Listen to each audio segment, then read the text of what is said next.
కూడా ప్రతిపక్షంగా వాళ్ళు చేసేటువంటి బాధ్యత ఏంటి? ఇందాక ఇంకొక అంశం ఉంది.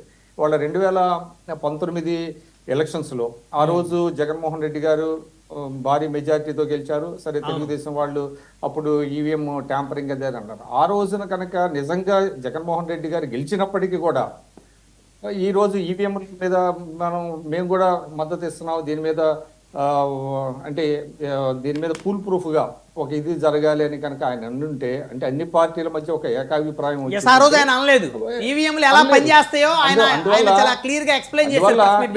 ఇవాళ ఏంటంటే, ఇవాళ దేశంలో ఉన్న రాజకీయ పార్టీల పరిస్థితి ఎలా ఉందంటే, తమ కన్వీనియంట్ గా ఉన్న అంశాలని లేవనెత్తున్నారు, కన్వీనియంట్ గా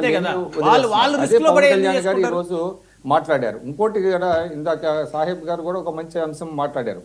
ఇవాళ గతంలో వైఎస్ఆర్సీపీ స్థానిక సంస్థల ఎన్నికల్లో ఏ విధంగా ప్రవర్తించిందో మనం చూసాం. అసలు కనీసం మొన్న తులసిరెడ్డి గారు కూడా చాలా సందర్భాలు చెప్పారు, కనీసం నామినేషన్లు వేయకుండా అంటే గతంలో మన రాష్ట్ర చరిత్రలో ఎన్నడూ లేనంత విధంగా ఏకపక్షంగా ఏకగ్రీవాలు జరిగినాయి. ఆశ్చర్యపోయారు. ఇవాళ నేను చూసా సాక్షి పేపర్లో ప్రొఫెసర్ నాగేశ్వర గారు ఆశ్చర్యపోయారు. ఆయన కూడా ఫ్రంట్ పేజీలో ఫోటో వేసి ఒక ఐటమ్ వేశారు. నిజమే, 1000 ఓట్లు లోపు రావటం తెలుగుదేశం వాళ్ళే ఆశ్చర్యపోతున్నారని ఆయన చేసిన కామెంట్ ని వాళ్ళు హైలైట్ చేసుకున్నారు. సమయం తక్కువ ఉంది సార్. ఇక్కడ ఒక అంశం ఇందాక జూపూడి గారు అన్నారు కదా, పులివెందుల్లో ప్రజలకి స్వాతంత్రం లేదు. ఆ ఎపిసోడ్ ఏదైతే ఎన్నికలకు సంబంధించి నన్ను లెట్ మీ కంప్లీట్ అండి, మీరు తర్వాత దయచేసి. ఇది గతంలో ఇన్ని ఏకగ్రీవాలు జరిగినాయా? అసలు నామినేషన్ లేకుండానే ఏకగ్రీవాలు జరిగినటువంటి పరిస్థితి. నేను ఎందుకు చెప్తున్నానంటే, నియమాలు అనేవండి రెండు వాటికి కూడా ఒక లెవెల్ ప్లేయింగ్ ఫీల్డ్ ఉండాలి. అంటే మీరు నియమాలు పాటించండి, మీరు ప్రతిపక్షంలో ఉన్నప్పుడు మీరు నియమాలు పాటించండి, మేము నియమాలు పాటించం అని అంటే అది సాధ్యం కాదు. తెలుగుదేశం ఇప్పుడు ఏ విధంగా ఎన్నికలు జరిపించింది అనేది పక్కన పెడదాం, గతంలో వాళ్ళు ఏ విధంగా జరిపించారనేది ప్రజలు గమనిస్తున్నారు. నేను ఎందుకు చెప్తున్నా అంటే, మీకు ఒక లెవెల్ ప్లేయింగ్ ఫీల్డ్ లేకుండా నియమాలు ఒక పార్టీ అమలు చేయాలి, మేము చేయము అని అన్నప్పుడు, ఇదే మీరు ఇందాక అన్నారు కదా, ఒక సామెత కూడా చెప్పారు, నీవు నేర్పిన విద్య నేర్పదక్ష. అది ఏమో ఒక సామెతలా చెప్తాం.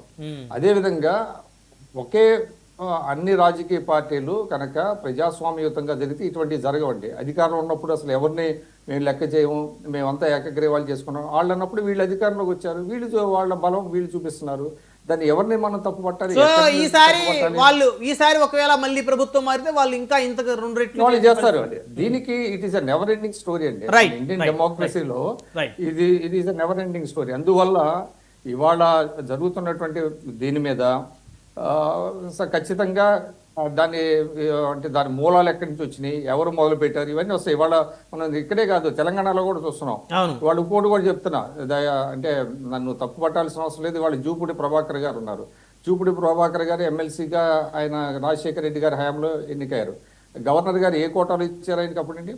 అప్పుడు ఆయనకి శాస్త్ర సాంకేతిక రంగంలో ఒక ఎమినెంట్ పర్సనాలిటీ కింద ఇచ్చారు. నేను తప్పు పట్టను, ఆయన మామూలుగానే ఎమ్మెల్యేల ద్వారా ఆయన మంచి సబ్జెక్ట్ ఉంది, వ్యక్తిగా ఆయన చాలా ఇదేది. కానీ ఇచ్చినటువంటి ఏ కోటాలు ఇస్తున్నారు, వ్యక్తుల్ని ఏ విధంగా చేస్తున్నారు అనేది వస్తుందా లేదా? ఇవాళ తెలంగాణలో మీరు చేశారనేది ఎందుకు చెప్తున్నారంటే, ఈ రాజకీయ పార్టీల అప్రోచ్ ప్రతిపక్షంలో ఉన్నప్పుడు ఒక రకంగా, అధికారంలో ఉన్నప్పుడు ఒక రకంగా జరుగుతున్నప్పుడు, ఇది నిరంతరంగా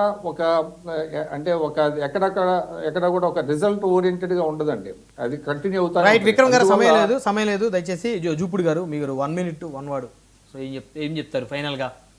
మీ ఎమ్మెల్యేలని ముందు అసెంబ్లీకి వెళ్ళి ఈ జరిగినటువంటి మీద అసెంబ్లీలో గర్జించమని చెప్పేసి చాలా మంది ప్యానల్లో మాట్లాడిన వాళ్ళందరూ కూడా అనలిస్టులు చెప్తున్నారు. ప్రత్యేకించి ఖచ్చితంగా విక్రమ్ గారు చెప్పినట్టుగా దాన్ని మా అధిష్టానం దృష్టి తీసుకెళ్తాం. మాజీ ముఖ్యమంత్రి గారు తన ఆలోచన విధానాన్ని ఎలా ఉంటుందో కూడా చూస్తాం. ఎమ్మెల్యేలు మనం అసెంబ్లీకి వెళ్ళి ఫైట్ చేద్దాం అనేది తీసుకెళ్తాం అంటే ఆయన చెప్పినట్టు సజెషన్ ని ఖచ్చితంగా యాక్సెప్ట్ చేస్తాం. What is wrong in it? It's good advice. Since advice is good, nothing wrong to take it up.